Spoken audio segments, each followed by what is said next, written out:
So personally, I really enjoyed this session because it's quite interesting to know how journalism is actually intertwined with the law itself, which I didn't really think about. Because in law, we are learning about Sedition Act and what kind of freedom we have.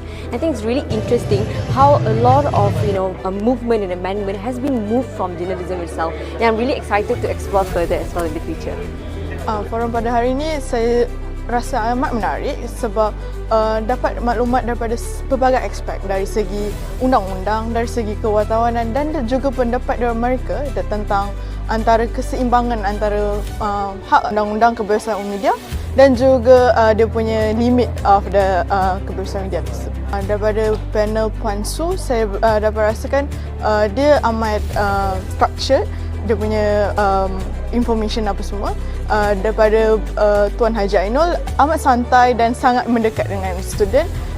Daripada panel Dr. Hakimi itself, kita orang punya lecturer, so kita orang tahu dan selesa lah dengan bercakap.